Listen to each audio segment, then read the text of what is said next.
Yo, what's up? After months of waiting, whining and demanding, the player base finally got what they all asked for: more finely tuned BR tiers. This means, since yesterday, most Enlisted matches are more balanced, more fair, and also the game now has mini atmospheres, meaning you have very early war, bit more advanced, mid-war and late war environments. Whereas before these changes, we only had the very stupid two-tiered system that constantly mixed weak players with more advanced players. So these changes are absolutely important, absolutely great in terms of how bad it was before. The game definitely got improved, but there are many details that need some very fine investigation, so let's take a look at them. So what exactly changed? Well, it's a bit complicated because the BR system is very confusing in Enlisted. Simply put, there are 5 different power levels in Enlisted, BR 1 to 5. Every weapon and in-game item gets a BR level. And in theory, you would expect that weapons of BR 2 will play only against weapons of BR 2 because that's what's fair. But that's not how it is, because there are not enough players in Enlisted. So the game kept mixing all types of power levels within a single match, leading to ridiculous situations like King Tigers fighting against T60s and other nonsense, or King Tigers or P47s fighting against bolt action equipped soldiers. Now this yesterday was solved in theory. On paper it's solved, but only on theory. Here's the reason. Before this change, the way matchmaking was done is you had queues. And it's important to understand that battle ratings aren't the same as queues, because no matter how your system looks in theory, if you create matches, you obviously need to have an algorithm that puts players together, and then these groups of players who are together against other players. Now this is much more complicated than it sounds like, and if you want to actually solve it mathematically, so it can be coded and then works in real life, you have to create queues, and queues are exactly queues are describing basically how you put players together. And before this change yesterday, and basically since the merge, so since 7 months, the game had only 2 queues, and these queues were the low queue and the high queue. The low queue contained all players who were using battle rating 1, 2 or 3 armies, and the high queue contained players who used battle rating 3, 4 or 5 armies. So you had the very low players together and the very high players together, and the players who used BR3 stuff, well, they got randomly thrown into either low or high tier matches. This means that BR3, so the theoretically golden center, couldn't even play against each other reliably. They didn't even have a single queue for themselves, which is completely nonsensical. They had to be forced to play against other types of players. Now, this led to extremely unbalanced games. It led to most items in the game being unplayable because guess what? There's no reason to play BR4 stuff if you play BR5 stuff, because the power jump from BR4 to 5 is extreme. Just look at the Panther, which is a very formidable tank, but it's a complete joke if you compare a Panther to a King Tiger H. Completely obsolete. Or if you look at rifles, compare any semi-auto rifle to an FG42, and you see, yes, literally unplayable if you want to go for the strongest stuff. Or if you look at this in SMGs and compare any SMG with an STG, and then you see, oh, damn it, I can't play that because I need to keep up the power level. Now, this is solved now, theory, once again, because you have this finer 4 little tiers. You have 4 queues now, and here are the 4 queues. You have a BR1 and 2 queue, BR2 and 3, BR3 and 4, and BR4 and 5 queue. This problem with many relatively weaker items compared to the significantly stronger items, or compared to items close to the relevant BR brackets, not being really playable, is solved now for the most part. Because looking at this 4Q separation, you're gonna come to the following conclusions. First of all, Enlisted is now much more beginner friendly, because back then, when a player started out new and only had access to BR1, after a couple dozen games even BR2 stuff, he very likely would be put against players with BR3 weapons, since there was only a BR1 to 3 queue. There wasn't a queue that separated BR3 players from 1 and 2 players. Now this is obviously extremely unfair because you cannot compete with BR1 stuff against BR3, especially not beginners. The weapons are just, the guns are on a complete different level. The beginner SMGs are very weak, very slow. The mid-tier SMGs are already some of the strongest in the game. If you compare things like rifles, in the beginning you have only access to slow shooting bolt action rifles. BR3 also already starts giving you some really good semi-auto rifles. And if you start also machine guns start out very bad for all nations and then become quite good at BR3. But the biggest difference in power you will find among tanks, because beginner tanks, as everyone knows, quite weak, fun to play, but quite weak. BR3 tanks are also some of the hardest hitting monsters you can find in the game. A T60 is, well, it's playable if you don't have anything else. But a T34 is an absolute monster. ask the Germans who have to fight against T34s, they often suffer.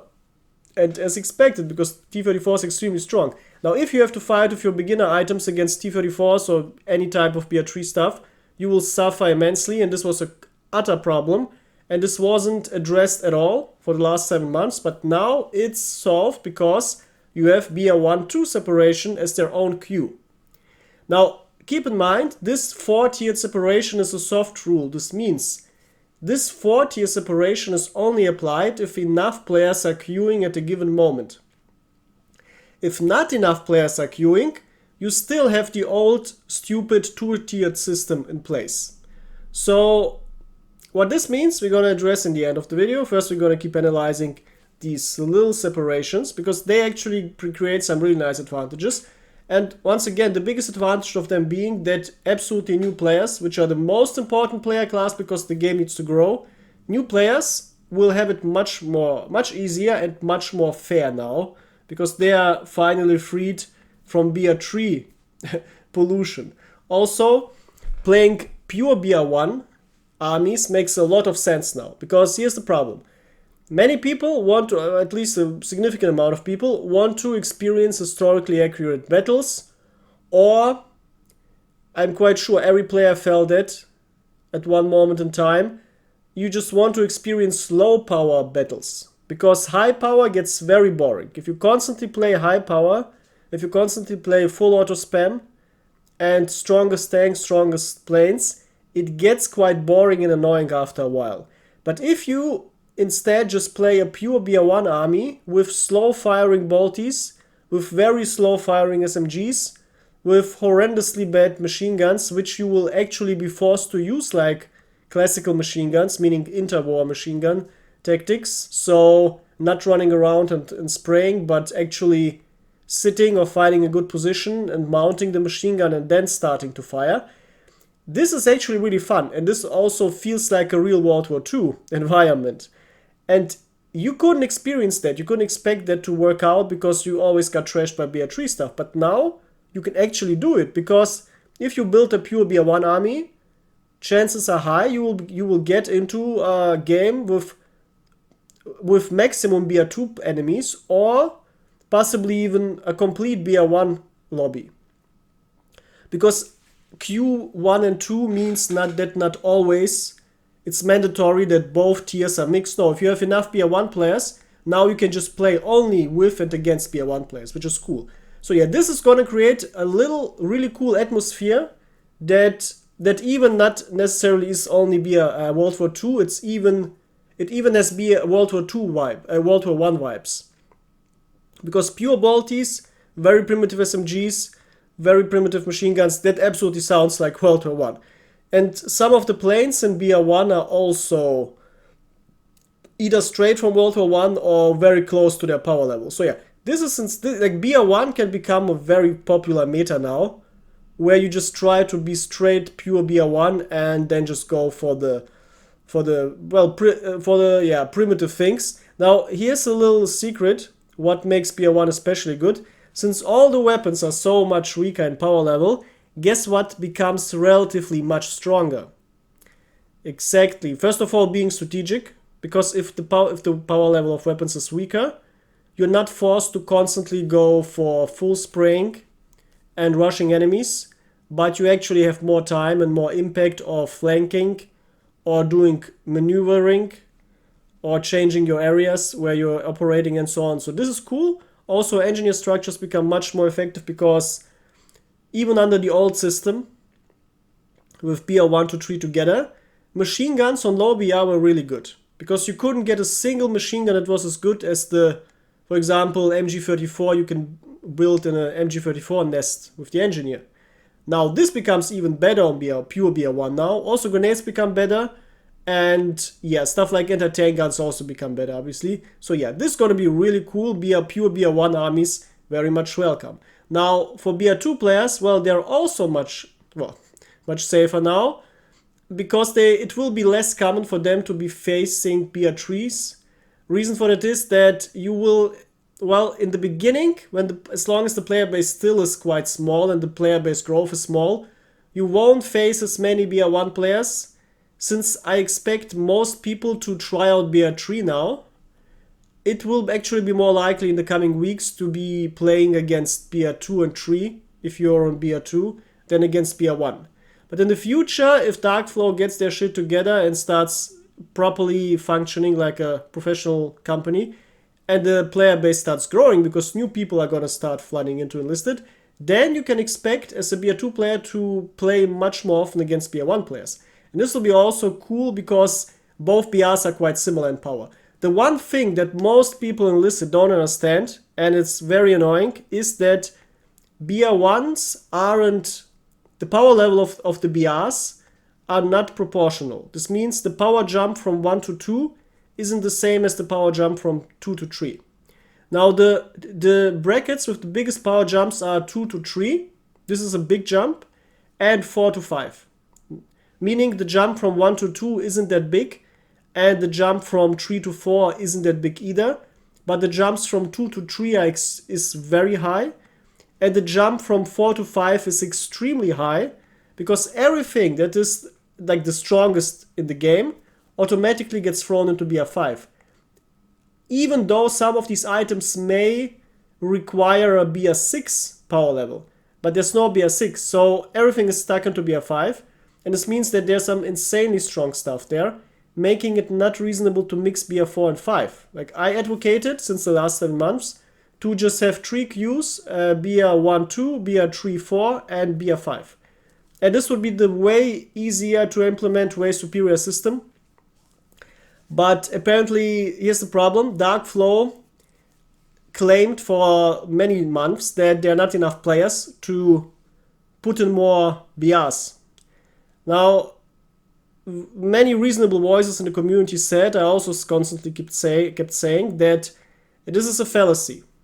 The problem, the causality doesn't go that you, in terms of decision making, that, oh, you don't have enough players, that's why you cannot have more queues. No, the causality goes that you need more players because you obviously don't have enough players, and that's why you need to create incentives for new players to come. And you have to eliminate reasons for new players to not start playing the game or not keep playing the game after they tried it out. And the worst offender against new player friendliness in Enlisted was the mixing of BR1, 2, and 3 together.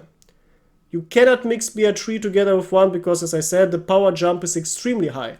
Now, finally, this problem was, well, addressed by Darkflow and admitted that it's a problem, since they separated them.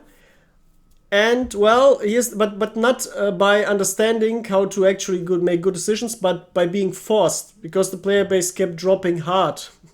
In fact, from semi-official, official to semi-official data, the game had its peak regarding player levels in 2021.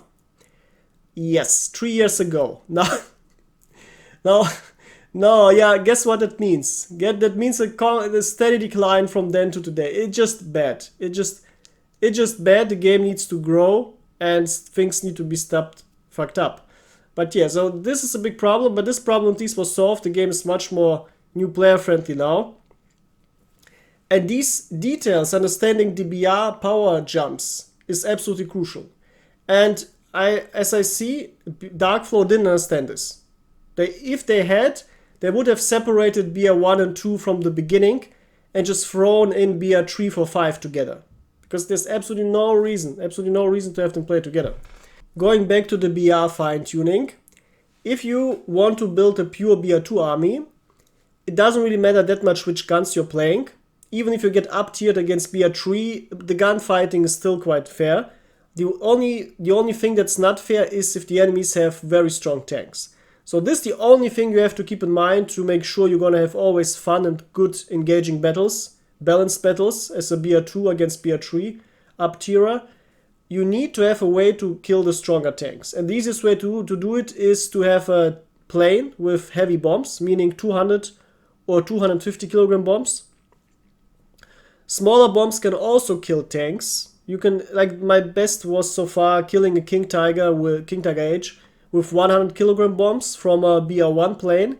Yes, it works, but you need to drop them perfectly on the tank or next to the tank, and the tank must not drive away, which will be rarely the case.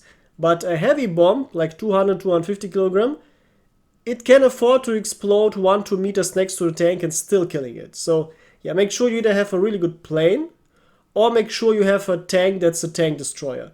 Tank destroyer doesn't have to be an exactly tank destroyer, it just needs to be a tank that can penetrate well. For example, I recommend everyone to play the Crusader as a BR2 tank, because not only is it the overall best tank for the Americans on low BR, but it's just a very reliable tank when you have to shoot up the really strong German tanks from BR3. Well, you don't have to fear any of them anymore because the Crusader can deal with them. So yeah.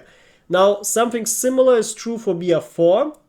BR4 will likely be the rarest played BR now, because it's literally the one BR that gets schlonked the most. As I said, BR1 is the BR where most new players are going to be playing. Well, every new player is going to play it for a while. And people who want to role play or just want to experience the most unique environment of Enlisted, they will play pure BR1.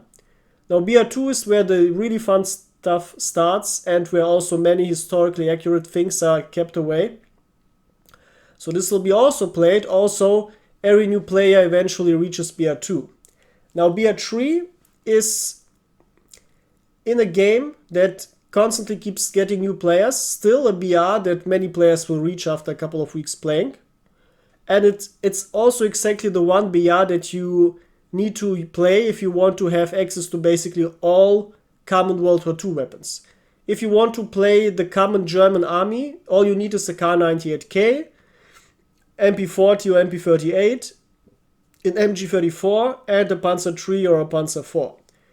And the basic planes. And congratulations, you get all of this if your army is maximum BR3. If you want to play Americans, all you need is a Garand, or you get it BR3. You need bars, you get them at, or your Brownings, you get them at BR3.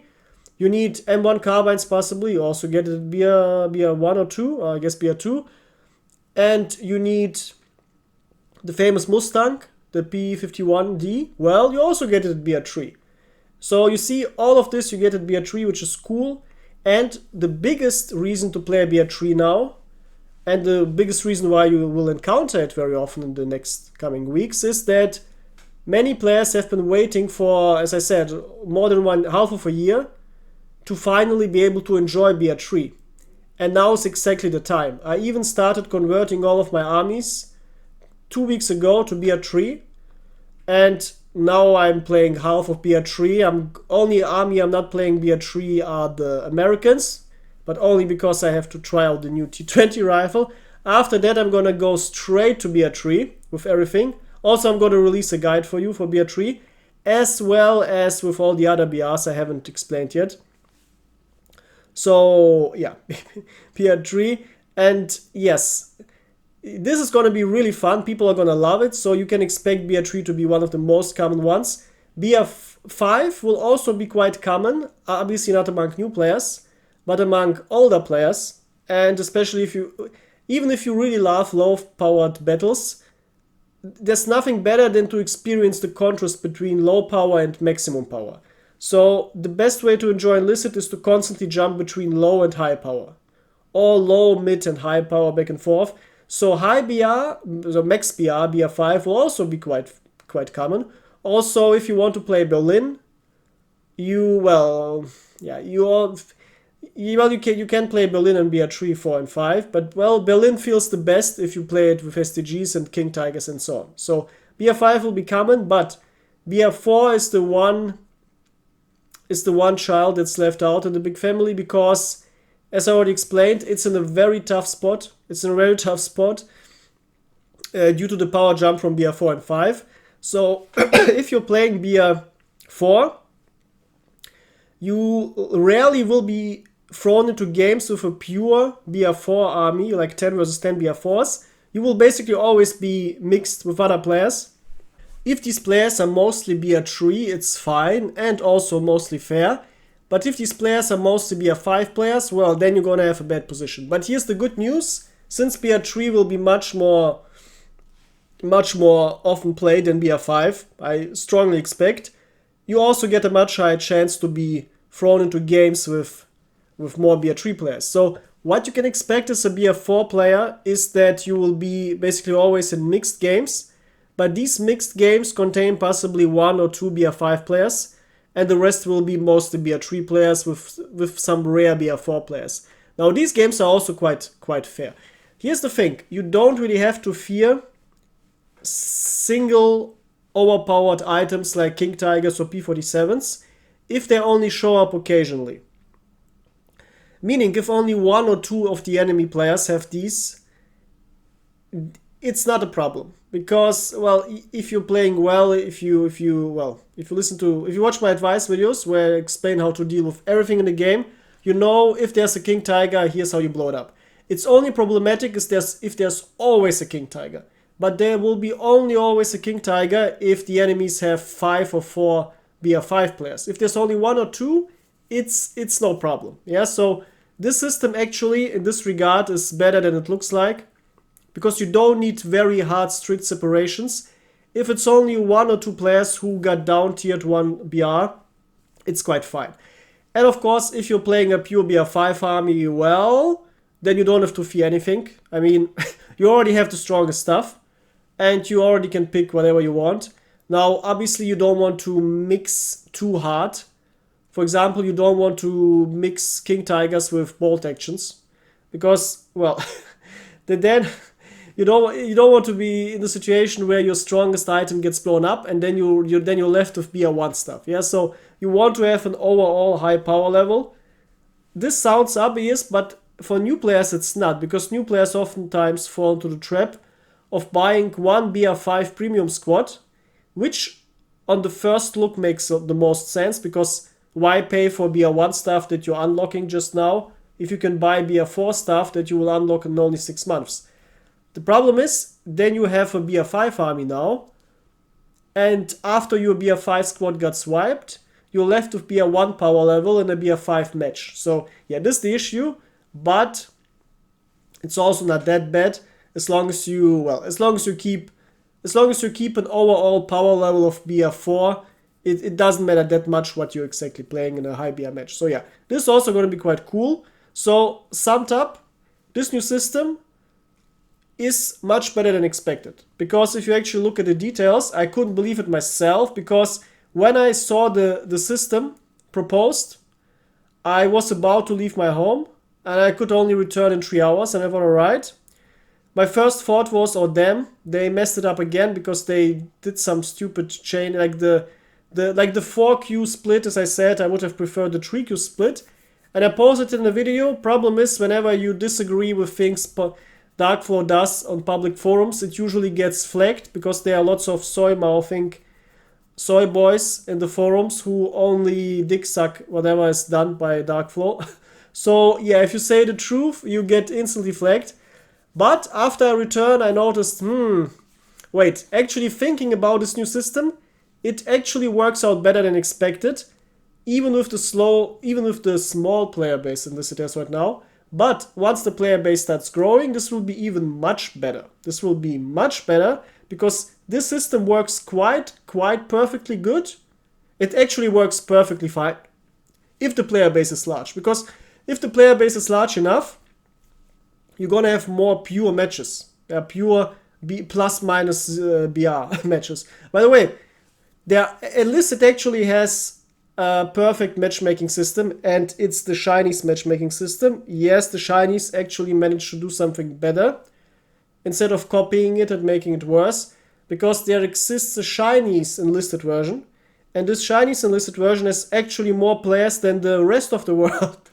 Yes, and their own Enlisted has so many players that they can afford a plus minus 0 BR1. So if you play BR1, you only play against BR1. If you play BR2, you only play against BR2. Now this is a perfect BR system.